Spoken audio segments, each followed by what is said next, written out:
I think we'll always have an environment. Will it be a hostile or a friendly one? That's really the question. The environment itself is quite indifferent to our existence, but we cannot be indifferent to its.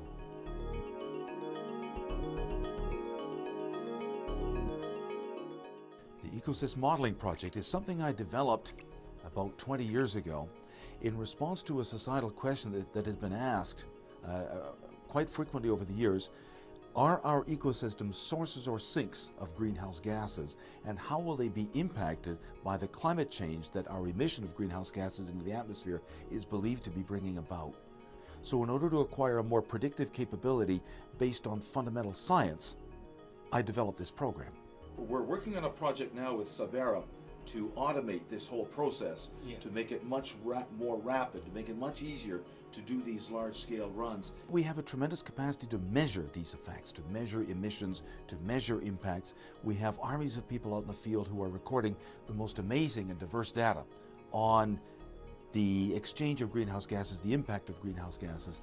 We have very limited capability, it seemed to me, to be able to interpret these results in terms of some fundamental and unifying theory that would give us a predictive capability for how these exchanges and how these impacts would occur in the future. So for the Ecosys project for Dr. Robert Grant, at the top level, we're developing a scientific gateway or web portal that will allow him and his team to transparently get access to the high-performance computing resources.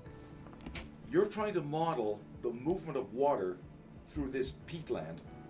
So in that sense, he'll be able to upload data that's needed, run the experiments, and get output from those experiments without ever having to know anything about the underlying resources that are being used.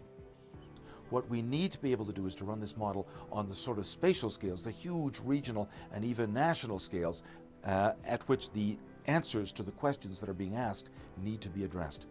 The purpose of the Cybera project, then, is to enable that expansion of the application of our model to occur.